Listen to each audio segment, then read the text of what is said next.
오늘 봉독한 말씀을 가지고 우리가 하나님 앞에 나아갑시다 라는 제목으로 같이 말씀을 나누기를 원합니다. 제가 수년 전에 이 결혼 주례를 특별한 사람을 결혼 주례를 한 적이 있습니다. 제가 결혼 주례를 저희 교인이 아니면 잘 안 해줍니다. 왜냐하면 제가 잘 알지도 못하는 사람을 결혼 주례를 한다는 게 그렇게 그냥 무슨 결혼식 그냥 사인만 해도 끝나는 것 같은 그런 마음이라서 우리 교인이 아니면 제가 특별한 그렇게 아니면 해주지를 않습니다. 그런데 두 젊은 부부가 찾아왔어요. 젊은 부부는 아니죠. 젊은 청년들이죠. 결혼하기 전이니까. 그런데 그 남자 신랑이 여기 이제 입양되어져 있는 그런 사람이었어요. 그런데 자기들이 이제 결혼을 해야 되겠고 또 근데 입양을 와가지고 그래서 뭐 부모님들하고 같이 좀 그게 좀 어려웠던 것 같아요. 굉장히 입양했던 가족과 거기서 그 부모님과 같이 이렇게 결혼에 이렇게 보통 보면 가족들이 좀 같이 해야 되는데 그러지 못하는 상황들이었어요. 어떤 상황들이. 그래서 결혼인데 결혼하는 당사자는 또 여자는 신부는 한국에서 온 자매고 그래서 결혼식을 좀 자기들이 결혼을 해야 되겠는데 좀 부탁한다고 이렇게 와서 또 아는 분의 요청에 의해서 제가 소개를 받았기 때문에 그래서 얘기를 들어보니까 좀 딱한 사정이고 해서 주례를 서준 적이 있습니다. 근데 그 입양되어 왔던 그 신랑은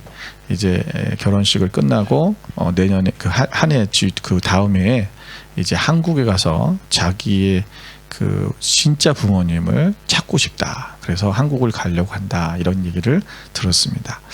우리가 입양아들을 보면 입양된 사람들을 보면 이 뿌리를 찾고 싶어하는 마음, 자기 혈통, 분명히 때로는 자기를 입양한 그런 양부모님들이 정말 잘해주고 사랑으로 잘 키워준 분들도 참 많습니다. 그런데 그럼에도 불구하고 나의 뿌리를 찾고 싶어하는 이 나이가 들면 그런 마음들이 드는 것 같아요. 그래서 우리가 이 매스컴에도 보면 그런 사례들이 참 많이 나오잖아요. 그리고 이제 엄마를 찾고 아버지를 찾고 이런 부분들이 있습니다. 이 자신의 혈통을 찾는다는 것, 뿌리를 찾는다는 것은 굉장히 중요한 일입니다. 왜냐하면 내가 누구냐라는 거죠. 그 얼마 전에 한 다큐멘터리를 본 적이 있는데 거기에 보니까 이 뿌리를 찾는 게 굉장히 중요한 이유가 있더라고요. 저는 이게 단순히 그냥 우리가 그냥 내 엄마가 누굴까, 내 아빠가 누굴까 그걸 알고 싶어서 뿌리를 찾는 게 아니라 이 자신의 부모님이 누구였는지를 알아야 자기의 DNA를 안돼요. 그래서 병적으로도 우리가 예를 들면 우리가 물어보잖아요. 병원 가면 부모님 중에 조상 중에 누가 암 걸린 사람이 있습니까? 뭐 고혈압이 있는 사람이 있습니까? 당뇨가 있는 사람이 있습니까? 왜냐하면 그 사람이 그러한 부모님이 그런 질병이 그런 병력이 있는 사람들은 내가 조심해야 되거든요. 왜냐하면 똑같이 생기니까 그렇게. 근데 이 사람들은 모르는 거예요. 엄마 아빠를 모르니까 엄마 아빠가 암에 걸렸었는지 당뇨에 걸렸었는지 아무것도 모르는 거예요. 그런 의미에서라도 이 뿌리를 찾아야 된대요. 이제 그런 이야기들이 나왔던 것을 본 적이 있습니다. 왜냐하면 내가 누구냐라는 것, 어디서부터 왔느냐 이것을 찾았을 때 나의 삶을 제대로 알 수 있는 거죠. 우리가 오늘 이 본문의 말씀에 보면 하나님께서 이 남유다 백성들에게 지금 하시는 말씀인데 내가 다시 이 북이스라엘 백성들을 내가 돌아오게 할 것이다 라고 하는 그런 말씀을 지금 하고 있는 것입니다. 사실 북이스라엘과 남유다는 BC 922년에 이 남북이 분리됐어요. 우리가 지도를 잠깐 보시면 지도가 좀 작게 나왔는데 여러분 보시면은 이 초록색으로 된 부분이 연두색으로 된 부분이 바로 북이스라엘의 이 지역이고 그 다음에 이제 밑에 주황색 같이 되어 있는 게 그 다음에 남유다 지역입니다. 북이스라엘이 영토적으로도 그렇고 지파적으로도 가장 굉장히 크게 더 형성이 되어 있었죠. 그리고 그 당시에는 이 요단강 이 서쪽 편에 있는 지금 요르단 지역까지 그러니까 모압 암몬 거기 있는 지역에까지도 바로 이 므낫세 반지파와 또 우리가 이 르우벤 지파들이 그쪽에 살았기 때문에 여기에 이제 갓 지파도 있었고, 그래서 이 북이스라엘이 더 이렇게 크게 자리 잡고 있었습니다. 그런데 우리가 알다시피 BC 722년에 이 북이스라엘이 아수르에 의해서 완전히 멸망을 당하죠. 그런데 그들이 멸망당했을 때 이 아수르는 무슨 정책을 썼냐면 혼혈 정책을 썼어요. 그래서 완전히 이스라엘의 씨를 말려버리고 이 전통 순수한 이스라엘의 씨를 없애려고 해서 이들을 강제로 결혼시키고 때로는 이들이 뿔뿔이 흩어지기 시작했습니다. 그래서 전 세계로 흘러가기 시작했고, 그리고 혼혈이 되고, 그래서 순수 혈통이 남아있지를 않았다. 거의 남아있지 않았을 거야. 그래서 이 북이스라엘, 다시 말하면 이들은 지금 어떻게 보면은 이들이 유대인인가 이스라엘 백성인가 의심할 정도. 그래서 유대인들은 계속해서 예수님 당시에도 이 북이스라엘 사람들, 사마리아 사람들을 아주 적대시 생각하고 굉장히 자기들 혈통으로 여기지 않았잖아요. 그리고 아주 더러운 존재처럼 여겼어요. 왜냐하면 혈통이 섞였다라는 거죠. 그런데 오늘 이 전 세계에 흩어져 있는 이 에브라임 지파, 오늘 성경에 보면 내가 에브라임 용사 같아서 그러잖아요. 그 에브라임이 뭐냐면 바로 에브라임이 요셉의 아들이잖아요. 에브라임과 므낫세, 이 두 요셉의 아들인데 이것을 대표적으로 얘기하는 거예요. 여기서 요셉이라고 하는 요셉 족속을 얘기하는 것은 뭐냐면 바로 북이스라엘을 이야기하는 것입니다. 오늘 유다의 족속과 바로 북이스라엘 족속. 그런데 오늘 여기 보면 오늘 이 지금 유다 백성들이 이 일부가 다시 이제 이들도 멸망을 하고, 그들이 BC 586년에 그들이 멸망하고 다시 이제 538년에부터 다시 그들이 돌아오기 시작을 했죠. 그 첫 번째 바벨론으로 돌아왔던 남유다 백성들이 아주 일부가 돌아왔어요. 약 그것이 한 5만 명 정도가 됩니다. 그런데 그들이 돌아왔지만 아직도 남은 백성들이 이 바벨론에 많이 남아 있었어요. 자, 그런데 오늘 하나님께서 오늘 이스라엘 백성들은 자기들이 생각할 때 더 많은 백성들이 더 와서 이 성전을 재건하고 이스라엘을 다시 재건하는데 도움을 줄 것이라고 하는 그런 기대감을 갖고 있었어요. 그런데 오늘 하나님께서 말씀하시는 것이 뭐냐면 너희가 유다 족속을 너희가 찾을 것이 아니라 전 세계에 지금 흩어져 있는 그런 에브라임 지파, 에브라임 사람들을 찾으라고 말씀하고 있는 거예요. 아니, 아직 유다 족속들도 다 돌아오지 않았는데, 자기들의 정말 더 친족이 되는 그 사람들을 더 데려오지도 못했는데, 하나님 그들이 아니다. 너희가 저 지금 흩어져 있는, 지금 혼혈되어져 있는 그 에브라임 사람들, 바로 북이스라엘 족속 지파들을 다시 찾아오라고 말씀하시는 것입니다. 그 10장 6절 여러분 다시 보시면 내가 유다 족속을 견고하게 하며 요셉 족속을 구원할지라. 내가 그들을 긍휼히 여김으로 그들이 돌아오게 하리니 그들은 내가 내버린 일이 없었음 같이 되리라. 내가 그들을 버린 적이 없었던 것처럼 그들이 다시 하나님의 백성이 될 것이라는 것을 말씀해 주고 있는 거예요. 다시 말하면 그들을 완전히 회복시키겠다고 말씀하고 있는 것입니다. 여러분, 오늘 왜 하나님께서 그들이 북이스라엘 백성들이 돌아와야 한다고 말씀하고 있는 걸까? 여러분, 오늘 이 유대 족속들, 바로 이 남유다의 사람들이 그들이 돌아오는 것이 더 맞고 그들이 돌아와야 된다라고 생각했던 유대인들의 입장에서는 이것이 이해가 되지 않았을 거예요. 그러나 오늘 하나님께서는 이 북이스라엘 백성들을 돌아오게 해야 된다. 그 남유다 사람들 입장에서는 뭐냐면, 야, 우리는 우리의 혈통을 지키려고 그렇게 노력을 했고, 그리고 우리가 먼저 이곳에 와서 이 지금 우리가 이 어려운 시기에 이 성전을 다시 재건하고 우리가 이 예루살렘을 다시 회복하고 성벽을 다시 쌓고 이 힘든 일을 했는데 다 해놓으니까 이제 와서 북이스라엘 사람들 데리고 오라고? 너무 억울하지 않아요? 네. 진작에 힘든데 하나님께서 오늘 이들에게 말씀하시는 거 뭐냐면, 우리가 왜 다른 사람을 위해서 희생해야 되는가? 지금 우리 혈통도 잃어버린 저 지금 북이스라엘 사람들을 위해서 우리가 저들과 여러분 전쟁도 하고 싸우기도 했잖아요. 왜 우리가 저들 위해 희생해야 되는가라는 거죠. 여러분 지금도 한국은 남북으로 갈라져 있잖아요. 여러분 남한 사람들 중에 그런 사람들이 참 많다고 그래요.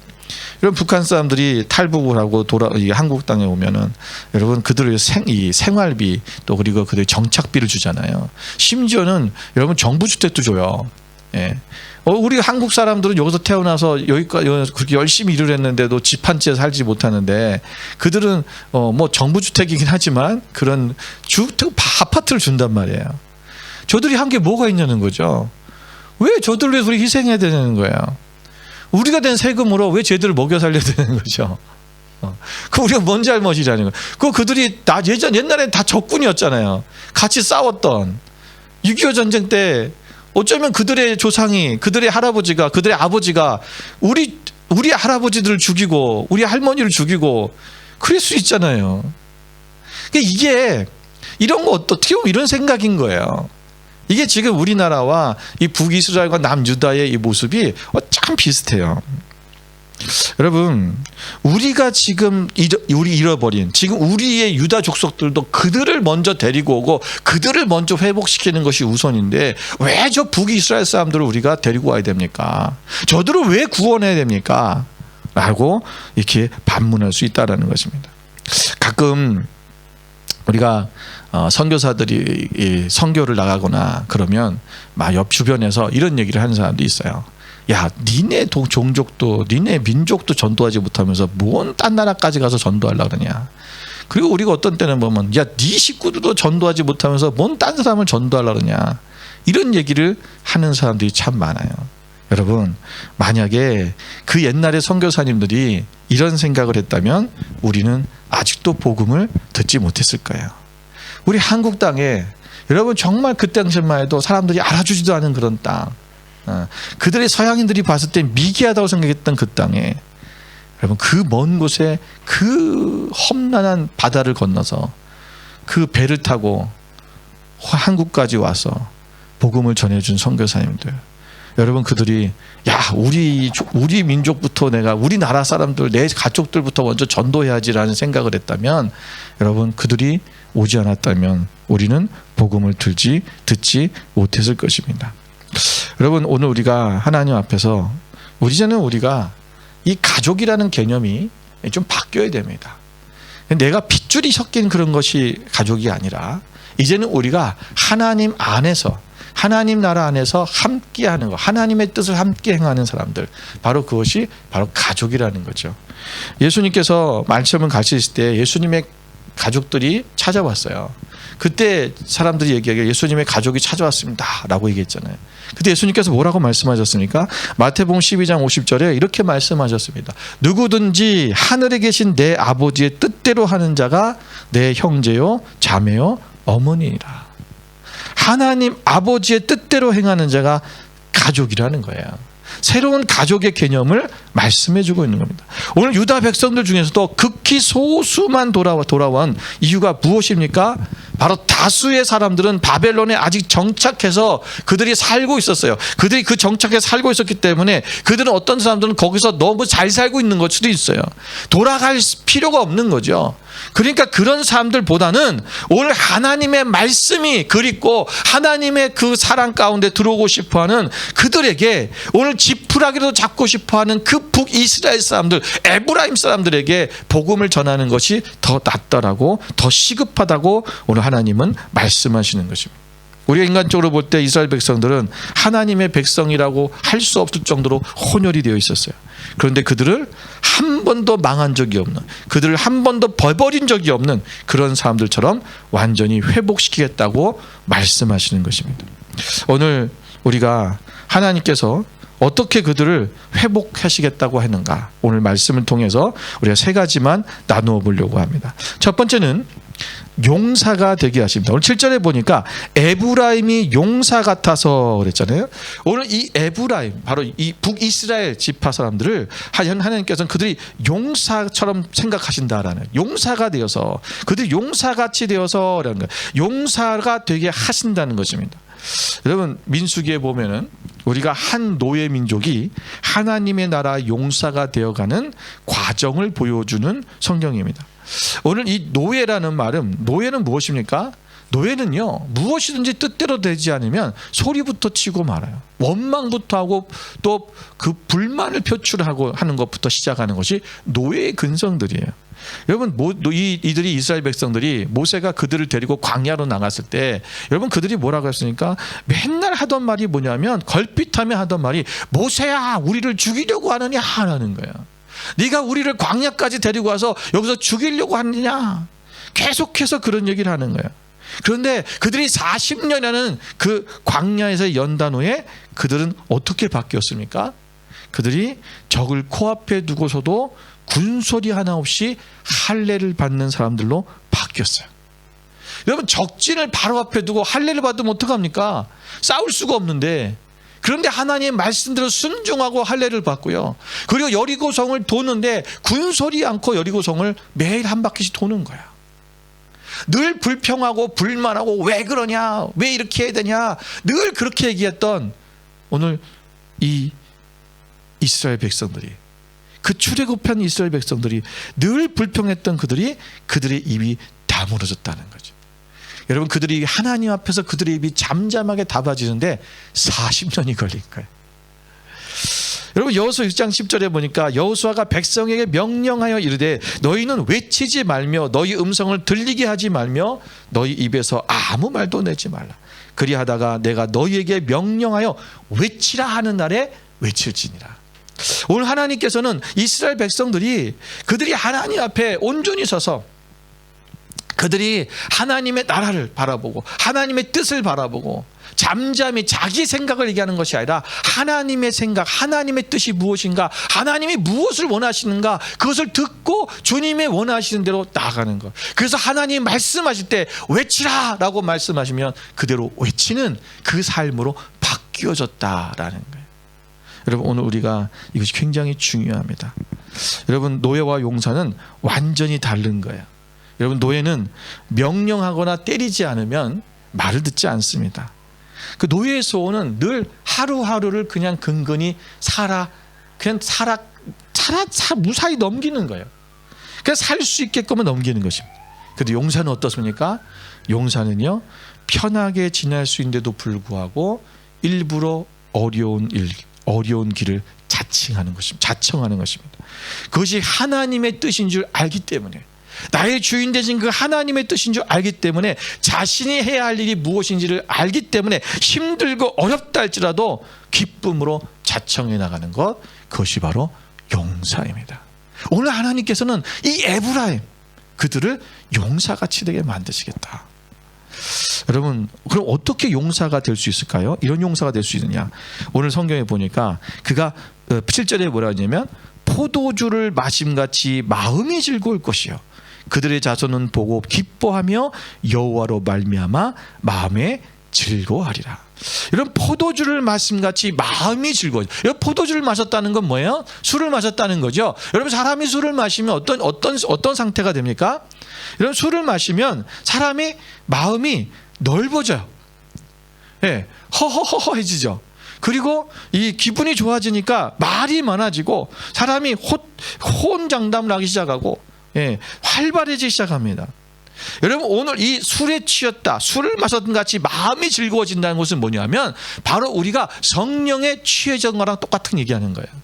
내가 오늘 하나님께서 그들을 어떻게 용사로 만드시냐, 너희가 성령님을 통해서 성령의 세술에 취하면 오늘 우리의 영이 하나님 안에서 즐거움으로 변화되는 거예요. 기쁨으로 바뀌는 거예요. 그래서 우리의 마음이요, 우리가 술을 먹으면 사람이 용기가 생기잖아요. 그런 것처럼 성령이 우리 가운데 계시면 우리가 용기가 생겨요. 할 수 있다라는 마음이 생겨요. 내가 할 수 있다, 나는 해야 된다라고 하는 그 하나님 마음이고, 사람들에 대해서 마음이 또 너그러워져요.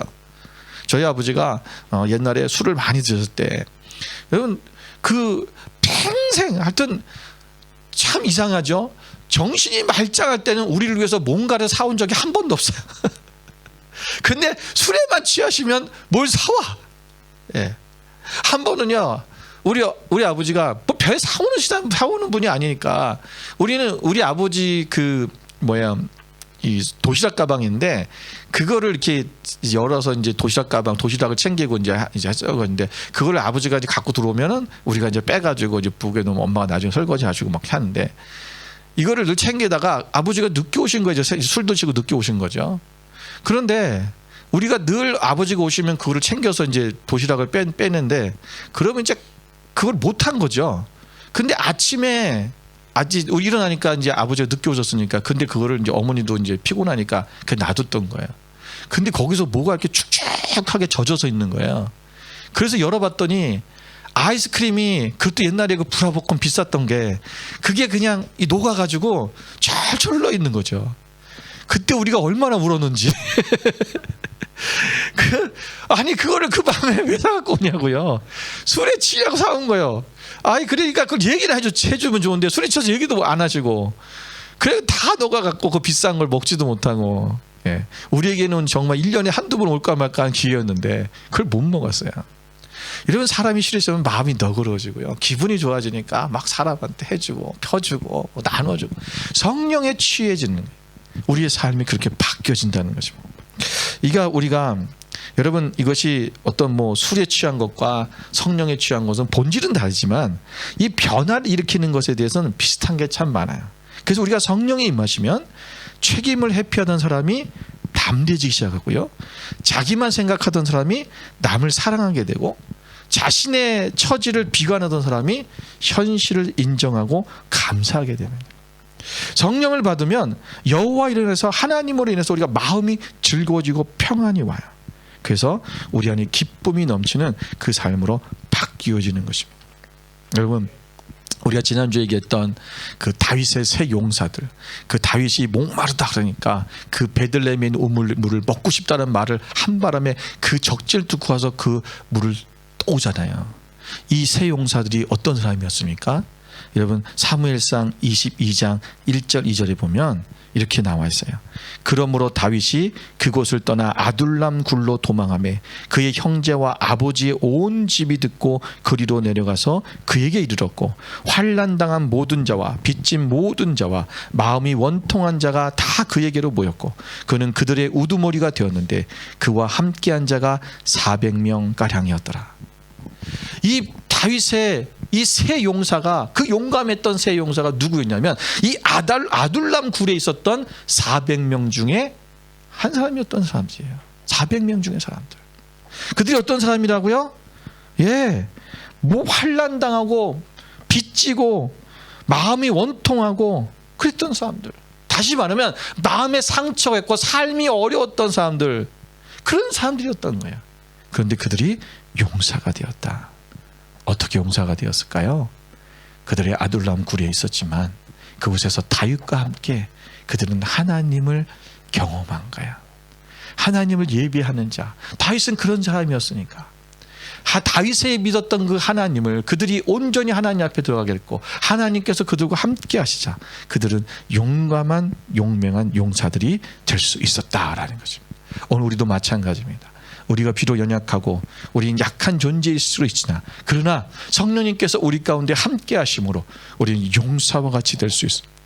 우리 하나님께서 우리를 이 에브라임 같은, 여러분 어떻게 보면은 지금은 이 에브라임이 지파라고 하는 것, 에브라임이라는 사람, 에브라임 사람을 얘기하는 것, 북이스라엘 얘기하는 것은 오늘날 온 세계에 있는 모든 이방인들 얘기하는 것과 동일한 얘기입니다. 그것을 예표하는 거예요. 오늘 그들을 내가 하나님이 돌아오시게 하겠다. 오늘 우리가 하나님 앞에 다시금 회복되고 돌아간 놀라운 역사가 일어나게 된다라는 것입니다. 두 번째는 이 하나님께서는 이 하나님의 백성을 부르고 모으신다라는 것입니다. 여러분 기록조차도 없는 노예들 혼혈이 되어서 이제는 겉모습도 달라졌어요. 어떻게 부르시고 모으신다는 것일까? 여러분 뭐 우리가 이 유대인들이 뭐 많이 이제 그 북이스라엘 지파들이 흩어져 가서 러시아로 러시아로 많이 들어갔어요. 러시아 지역으로도 많이 들어가고 독일, 러시아, 유럽 지역으로 해서 러시아로 해서 중국으로 들어가서 중국에도 유대인 족속들이 많이 있어요.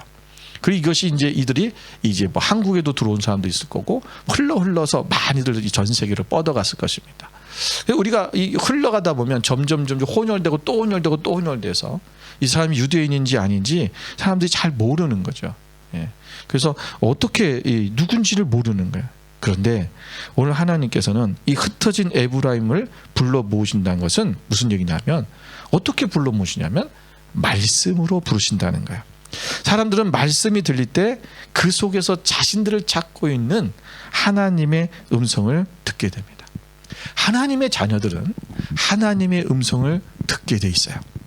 요한복음 10장 27절에 보면 내 양은 내 음성을 들으며 나는 그들을 알며 그들은 나를 따르니라. 여러분, 이 양들이 어떻게 하나님의 음성을 들을까? 목자의 음성을 들을까요? 양은요, 목자의 음성을 들을 수 있도록 계속 그 소리를 들려줘요. 그래서 목자가 우리가 여러분들 그림에 보면, 성화에 보면 이 예수님이 어린 양 하나를 이렇게 어깨에다 메고 가는 모습이 있잖아요. 그리고 뒤로 양들이 쭉 따라오는 그 목자라는 그런 이 성화가 있는데, 거기 보면 이 목자들이 실제로 그렇게 한대요. 그래서 어린 양이 태어나면 자기의 이 어깨에다 올려놓고 자기 소리를 계속 들려주는 거야. 그러면 이 양이 그 소리를 듣고 자기 목자의 음성을 알아가는 거죠. 그래서 그들이 가다가도 목자가 소리를 내면 그들이 풀을 뜯어 먹다가도 목자의 소리를 따라서 모여드는 거야. 따라가는 거야. 오늘 우리가 하나님과의, 다시 말하면 친밀함이야. 친밀함. 그래서 그 친밀함 가운데 자꾸 들어가면 하나님의 음성이 들려지기 시작해요. 여러분, 어렸을 때 여러분은 아마 지금 젊은 사람들은 기억이 그런 일이 없지만, 제가 어렸을 때는 그냥 우리는 다 놀이가 노는 게, 옛날에 게임기가 있습니까? TV가 있습니까? 다 동네에서 그냥 애들하고 바깥에서 뛰어노는 거야. 오징어 게임, 그런 거, 오징어 가이상 같은 거 하고, 요즘 그 오징어 가이상이라는데 왜 가이상이라는지 모르겠어요. 그 아마 일본말 같은데. 근데 그런 것도 하고, 고무줄, 여자들은 고무줄 놀이 같은 거 하고, 우리는 땅 따먹기, 이런 것도 여러 가지 이제 놀이들을 하는데, 그 실컷 놀다 보면 밤에 이제 해가 지기 또 느려지죠. 그럼 이제 엄마들이 한 명씩 나와서 이름을 불러요. 아무개야, 밥 먹어라, 그래요. 그리고 그 소리 듣고 애들이 하나씩 집으로 갑니다. 근데 그 엄마의 소리를 다 각자가 자기 엄마 소리를 다 알아들어요. 왜 그런 거야? 우리 엄마가 불러, 나 갈게. 그러고 가는 거죠. 친밀함이죠. 우리도 이제 누구 엄마 소리인지 알아. 왜? 또 한 동네 사니까 맨날 들어갔고, 야, 니네 엄마가 부른다, 빨리 가라. 우리가 하나님 앞에, 하나님의 부르심에 응답하는 거야. 그 아이들이 엄마가 부르면 집으로 가는 것처럼, 하나님 우리를 부르면 하나님 앞으로 가는 거예요. 하나님 앞에 나아가는 거예요. 하나님 앞에 우리가 그 부르심을 듣고 돌아가는 것입니다. 여러분, 부르심에 응답하면 구속의 축복이 있습니다. 너희를 구해주겠다고 말씀하잖아요. 너희를 구속하겠다, 내가 너희를 힘을 주겠다, 살려주겠다 라고 하는 그 말씀을 하시는 거예요. 오늘 옛날처럼 그들이 다시 수가 많아질 것이고, 솔로몬의 시대처럼 번성하게 된다는 것을 말씀하고 있습니다. 오늘 수많은 사람들이 여러분 하나님의 말씀을 듣기 위해 예루살렘을 방문하게 된다는 것입니다. 여러분, 사실 지금 보면 그 예루살렘에 전 세계 사람들이 그 예루살렘을 방문합니다. 기독교인뿐만 아니라 천주교인, 그다음에 동방정교회, 정교회인들, 심지어는 지금은 거기 안에 또 아랍의 모스크가 있어서, 중동 이 모스크가, 마음의 모스크가 있잖아요. 이슬람교 사람들까지도 거길 갑니다. 전 세계가 다 거기 가요. 가면요 진짜 사람이 바글바글해요. 여러분, 요셉의 족속의 교회, 이방인의 교회에 하나님의 말씀이 더 많이 부어져서 그 말씀의 예루살렘이 될 것을 보여주고 있는 것입니다. 오늘 말씀이 충만한 곳에는 성령이 충만하게 되고, 그 성령이 충만하게 되어 있는 곳에 하나님의 축복이 넘쳐나게 되어 있습니다. 마지막 세 번째는 하나님께서 그들이 고난의 바다를 넘어서게 할 것이다. 그들을 넘어오게 할 것이다. 여러분, 고난의 바다, 여기 보면 11절에 이렇게 말씀하고 있죠. 내가 그들이 고난의 바다를 지나갈 때에 바다 물결을 치리니 나일의 깊은 곳이 다 마르겠고 아수르의 교만이 낮아지겠고 애굽의 규가 없어지리라. 오늘 그 나일의 깊은 곳, 여러분 이집트를 얘기하는 거죠. 이거 아수르의 교만, 또 애굽의 규. 이 규라는 것은 왕이 갖고 있는 지팡이 같은 거예요. 여러분, 이것이 그들이 없어진다는 거예요. 그들을 괴롭히고 힘들게 했던 이스라엘을, 남유다와 북이스라엘 괴롭혔던 그 모든 것들이, 그 악한 세력들이 다 무너져 내리고, 하나님께서 그들이 그 고난의 바다를 건너기는 하지만 그 바다를 건널 수 있도록 하나님께서 모든 우리의 적들을 다 제거하신다는 것을 말씀해 주고 있는 거예요. 여러분, 우리 인생은요, 고난의 바다를 지나가게 되어 있습니다. 우리는 사실 고난이라는 바다를 건너고 싶지 않죠. 그런데 누구나 다 고난의 바다를 가게 돼 있어요. 그런데 문제는 뭐냐면 이 고난의 바다를 건너야 되지만 하나님께서 반드시 이 고난의 바다를 건널 수 있게 도와주신다라는 거죠.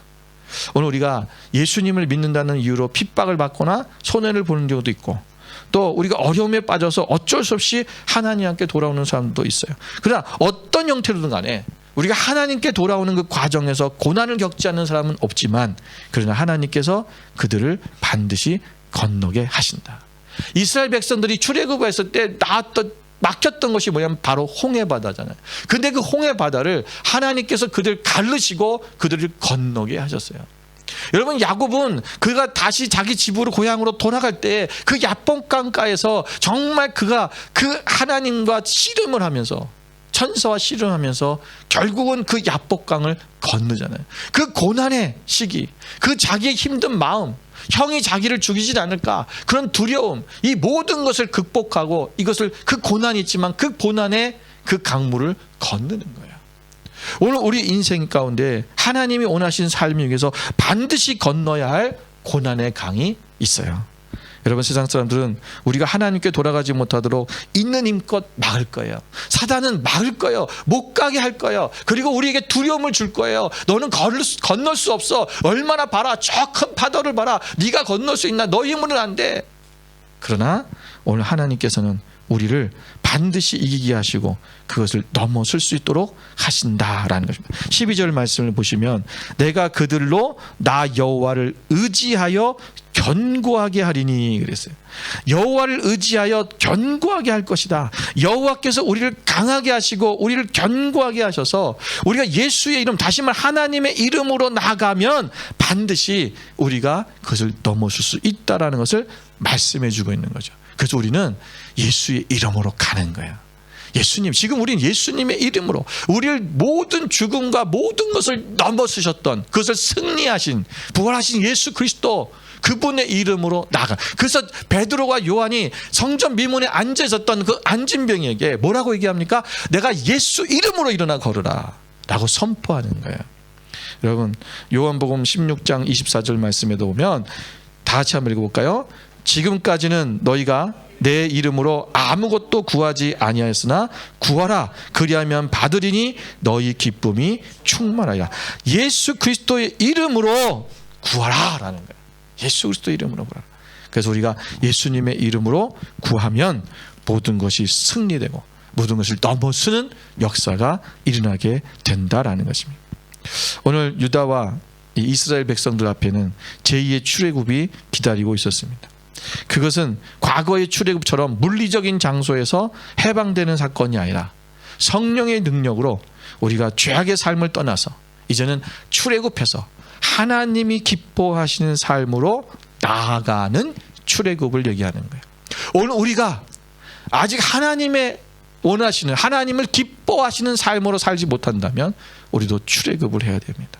거기에 묶여있던, 세상에 묶여있고 우리의 때로는 두려움에 묶여있고 때로는 세상의 그 당한 것들에 우리가 묶여서 우리가 하나님의 뜻대로 우리가 그것을 벗어나지 못했다면, 살지 못한다면 우리가 그것을 벗어나야 되는 거예요. 출애굽해야 되는 거예요.